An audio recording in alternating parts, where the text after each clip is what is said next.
Good morning students. आज हम करेंगे चैप्टर 2 पॉलिनोमियल्स का next topic which is zeros of a polynomial.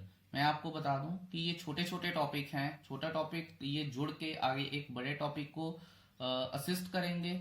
और दूसरी बात ये है कि 9th 10th 11th 12th physics हो या मैथमेटिक्स हो, यहाँ पे पॉलिनोमियल्स यूज होना ही होना है। सो आई रिक्वेस्ट कि बड़े ध्यान से समझिएगा। अब हम शुरू करते हैं अपना topic zeros of a polynomial. तो बेसिकली हमें यह समझना है कि जीरोस ऑफ अ पॉलिनोमियल होते क्या हैं। ठीक है, हमने 8th में भी किया है कि zeros of a polynomial what actually are the zeros. देखिए, मैं सिंपल शब्दों में आपको समझाता हूं कि जीरोस ऑफ अ पॉलिनोमियल होते हैं जब एक इक्वेशन है उसमें वेरिएबल भी होते हैं और कांस्टेंट्स भी होते हैं। अगर हम उस वेरिएबल में कोई ऐसी वैल्यू पुट कर दें कि पूरी इक्वेशन जीरो बन जाए, that becomes the zero of the polynomial. मैं आपको एग्जांपल देता हूं।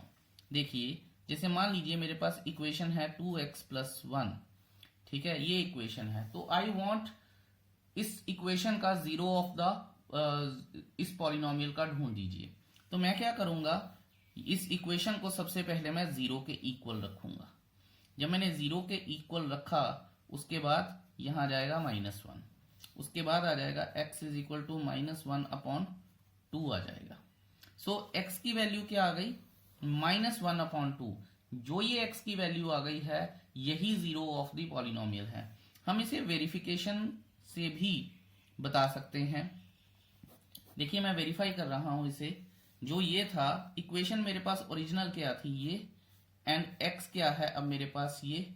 अब आप ये देखिए कि मैं x की वैल्यू इस इक्वेशन में पुट करनी शुरू करता हूं। 2 इंटू -1/2 +1, ये वाला 2 और ये वाला 2 तो कट गए। तो बचा क्या, -1 +1 इज इक्वल टू 0। तो देखिए, -1/2 जब मैंने उस इक्वेशन में डाला तो मेरे पास वैल्यू इक्वेशन की क्या आ गई, 0। So therefore -1/2 is the zero of the polynomial. ये मतलब होता है जीरोस ऑफ पॉलिनोमियल्स का। अब मैं करता हूं एग्जाम्पल 2। आप पढ़ लीजिए अपनी बुक में और बड़े ध्यान से पढ़िएगा, आपको चीजें क्लियर होनी चाहिए। देखिए, उसने लिखा है find the value of each of the following polynomials at the indicated value of variable. अब देखिए, उसने वेरिएबल दे दिया है, उसने इक्वेशन भी दे दी है, उसने बोला है कि ये बताइए कि क्या ये जीरोस ऑफ पॉलिनोमियल्स हैं भी हैं या नहीं है। तो देखते हैं, हम बड़ा इसको सिंपली करेंगे। यहां लिखते हैं p of x, first part कर रहा हूं मैं। p of x is equal to 5x² -3x + 7। ये एक इक्वेशन दे दी है मुझे।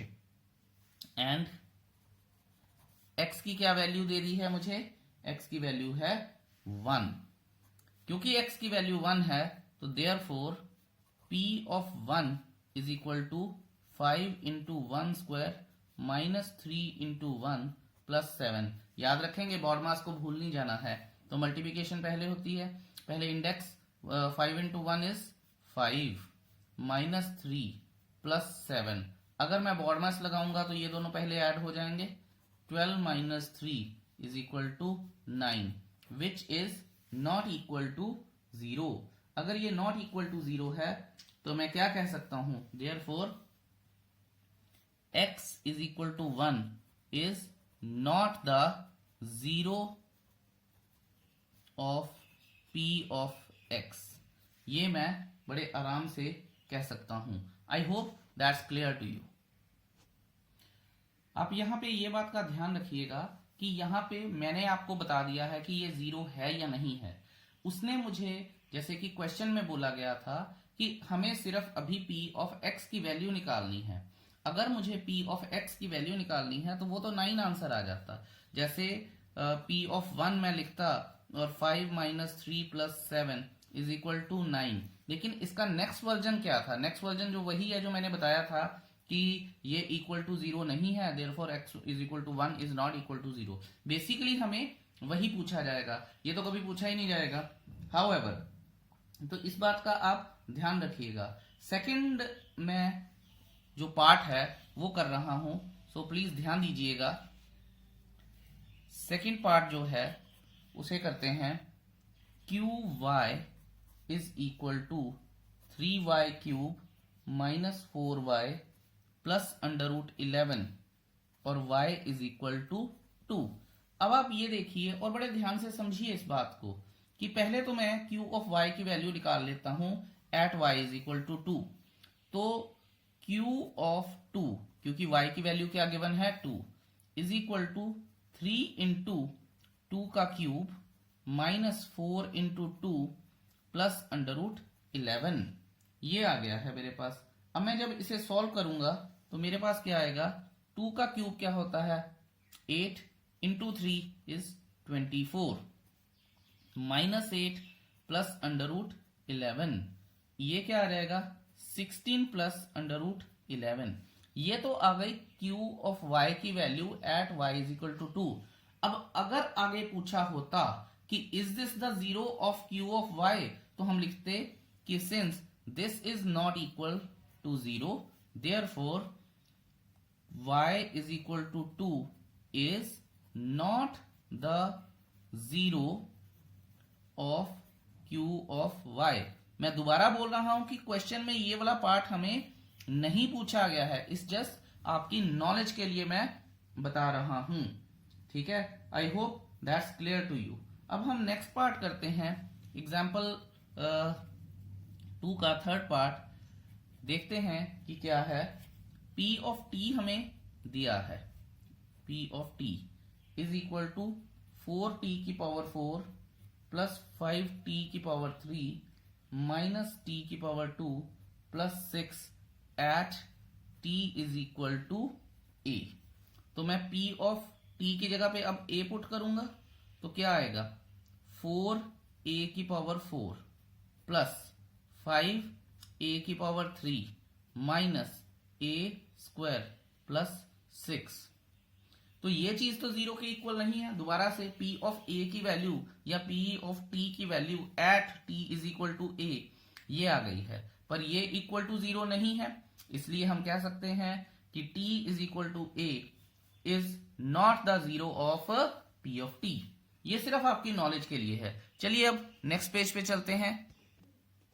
देखिए अब हम कुछ 2-3 बड़ी इंपॉर्टेंट चीजें करेंगे, ठीक है। उसके बाद हम ये भी समझेंगे कि फैक्टर्स क्या होते हैं, रूट क्या होते हैं, लेकिन वो सारी आगे की बातें हैं। अभी हम ये समझ लेते हैं कि कांस्टेंट पॉलिनोमियल के जीरोस क्या होते हैं। तो हम याद रखेंगे ये बात, जो मैं लिख रहा हूं आप अपनी नोटबुक्स पे जरूर लिखिएगा, बहुत इंपॉर्टेंट है। A non zero constant polynomial, a non zero constant polynomial has no zeros। अच्छा, अब इसमें मैं कहना क्या चाहता हूं, अगर आपने पुराने वीडियोस जो पिछले इसके वीडियोस हैं पॉलिनोमियल्स के, अगर आपने वो ध्यान से देखे और सुने होंगे तो हमने ये सीखा हुआ है कि कांस्टेंट पॉलिनोमियल क्या होती है। कांस्टेंट पॉलिनोमियल होती है वेयर ओनली कांस्टेंट एग्जिस्ट, ठीक है। और कांस्टेंट पॉलिनोमियल की डिग्री क्या थी, 0। मैंने आपको बताया था कि कोई भी कांस्टेंट है उसके साथ अगर मैं वेरिएबल लगाऊंगा तो उसकी पावर 0 कर दूंगा, ठीक है। तो वो क्या आ जाएगा, कांस्टेंट ही आ जाएगा, because any number raise to power 0 is 1। तो अब आप ये देखिए कि क्योंकि कांस्टेंट में कोई वेरिएबल नहीं होता, इसलिए कांस्टेंट का कोई जीरो भी नहीं होता। ये आपको बात याद रखनी है। आगे जितनी देर भी आप पढ़ेंगे 9th में, 10th में, 11th में, 12th में, ये चीज आपको यूज होगी ही होगी, ठीक है, आपको काम आएगी। उसके बाद मैं आपको एक और चीज बताता हूं कि हर एक रियल नंबर जो है वो एक पॉलिनोमियल का जीरो हो सकता है। मैं क्या कहना चाहता हूं, मैं ये कहना चाहता हूं कि रियल नंबर में इररेशनल और रैशनल नंबर्स होते हैं, ठीक है। तो जो हमने अभी x की वैल्यूज के बारे में बात की, किसी इक्वेशन में x की वैल्यू को डाल के अगर वो इक्वेशन की वैल्यू पूरी 0 बन जाती है, so that x is the zero of the polynomial. तो वो जो x है, मेरे कहने का मतलब है वो जो x है that can be rational and that can be irrational. ठीक है, रैशनल और इररैशनल वो दोनों हो सकते हैं, हमें कोई दिक्कत नहीं है या कोई परेशानी नहीं होनी चाहिए इस चीज को समझने में। और दोनों को क्लब करके क्या बनता है, रियल नंबर। सो यहां से हम जो सीखते हैं वो ये है कि every real number can be the zero of a polynomial. ठीक है, सो एवरी रियल नंबर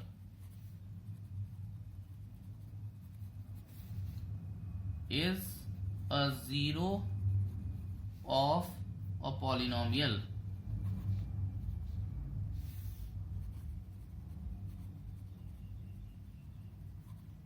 ठीक है जी, I hope that's clear to you. अब हम आगे चलते हैं और कुछ एग्जाम्पल से इन चीजों को समझते हैं। आप प्लीज एग्जाम्पल नंबर 5 देखिए ताकि आपको क्लियर हो जाए।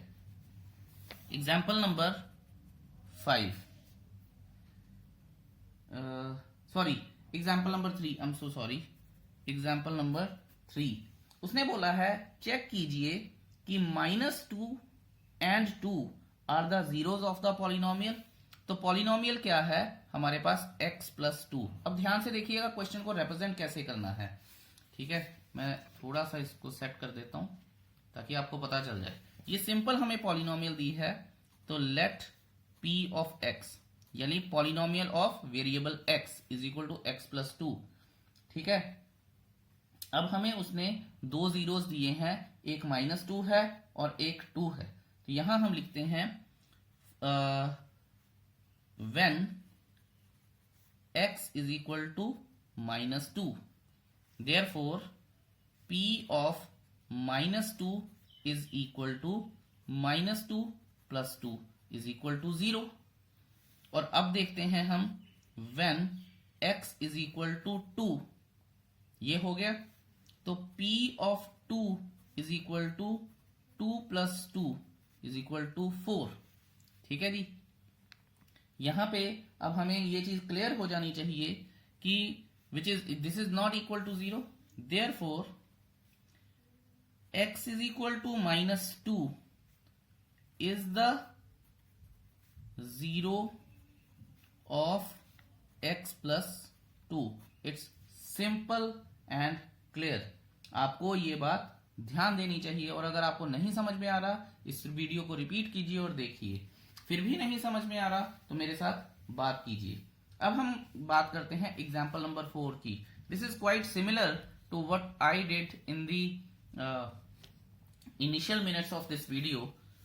एग्जाम्पल नंबर 4 है, उसने क्या बोला है, उसने ये बोला है कि find a zero of p of x is equal to 2x+1, ये उसने बोला है और हमें जीरो ढूंढना है। तो आपको ये बात याद रखनी है, मैंने पहले भी बताया था कि जब भी आपको जीरो ढूंढना है आपको इस इक्वेशन को, ये जो पूरी इक्वेशन है इसको इक्वल टू 0 पुट कर देना है। तो मैं यहां लिखता हूं for zero of p of x, ठीक है, putting p of x is equal to 0। p of x क्या है, 2x+1 इज इक्वल टू 0। फिर क्या हो जाएगा, 2x, this implies 2x is equal to, ये 1 इधर आएगा तो -1 बनेगा, x इज इक्वल टू -1/2 बनेगा।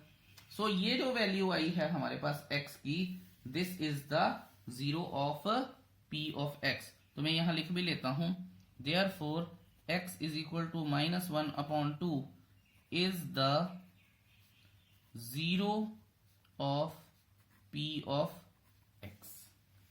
ठीक है जी, आई होप ये चीज आपको क्लियर है। अब हम एक बात नेक्स्ट एग्जाम्पल करते हैं और उसमें भी कुछ ना कुछ नया सीखते हैं। उन्हें बोला है वेरीफाई कीजिए कि 2 and 0 are the zeros of polynomial x² - 2x। ठीक है, तो दोबारा से वही बात आ गई कि हमें ये ढूंढना है कि 0 और 2 जीरोस हैं भी हैं या नहीं हैं, तो देख लेते हैं। यहां मैं एग्जाम्पल नंबर 5 मेंशन कर देता हूं। जैसा कि हमने पहले भी किया था, let p of x is equal to x square minus 2x। ठीक है, यहां हम लिख देते हैं when x is equal to 2।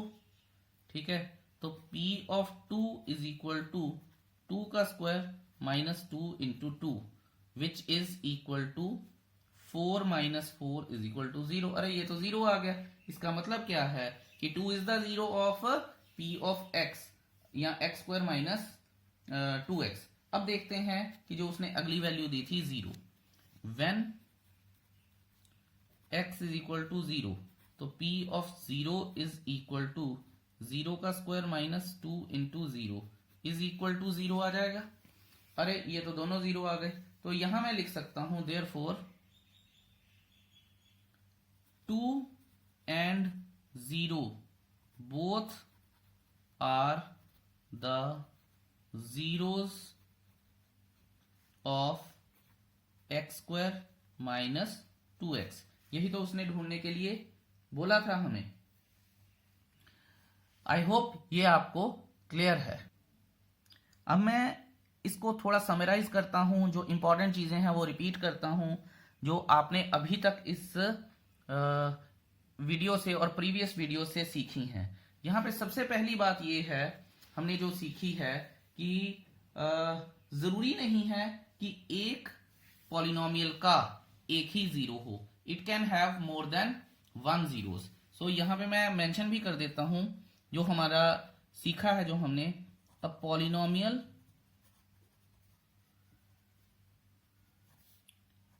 Can have more than 1 zero. ठीक है जी, जैसे मैंने आपको पहले भी बताया था कि जीरोस दो ही चीजों के ऊपर डिपेंड करती हैं। ठीक है, एक तो डिग्री ऑफ द पॉलिनोमियल, जैसे अगर एक डिग्री 1 है तो उसका एक जीरो निकलेगा, अगर डिग्री 2 है तो जो वेरिएबल है उसकी दो वैल्यूज हो सकती हैं या होंगी ही होंगी, डिफरेंट हो ना हो ये एक अलग बात है। फिर मैंने आपको बताया था कि अगर डिग्री 3 हो तो 3 वैल्यूज निकलेंगी। इसी तरह से हमारी नेक्स्ट ऑब्जर्वेशन है कि a linear polynomial, linear polynomial मतलब जब एक ही हमारे पास वेरिएबल होता है। ठीक है, लीनियर होती हैं, क्वाड्रेटिक होती हैं, अभी मैं बताया हूं आपको। So according to the degree, जो भी डिग्री है इक्वेशन की उसके अकॉर्डिंग ही हमारी जीरोस की वैल्यू आएगी। अब मैं आपको एक और चीज बताता हूं, वो ये है कि सिर्फ zero, only zero need not to be the zero of any polynomial। मतलब बच्चों को ये बड़ी कंफ्यूजन रहती है कि हम जीरो बोल देते हैं तो वो जीरो ही होना चाहिए। नहीं, ये नहीं सही बात है कि कोई भी वैल्यू हो सकती है, सिर्फ जीरो नहीं हो सकता। हाँ, जीरो हो सकती हैं, but only zero need not to be the zero of the polynomial. बाकी सारा मैं आपको एक्सप्लेन कर चुका हूं। आई जस्ट होप कि आपको ये समझ आ गया है। हम अगला टॉपिक करते हैं और उसके लिए नेक्स्ट वीडियो हम देखेंगे। इससे पहले एक्सरसाइज जो है आपकी 2.2 इज योर होमवर्क, कीजिए इन क्वेश्चंस को। अगर आपको कुछ भी नहीं समझ में आ रहा है तो मुझसे जरूर पूछिए। Thank you, have a nice day, bye bye.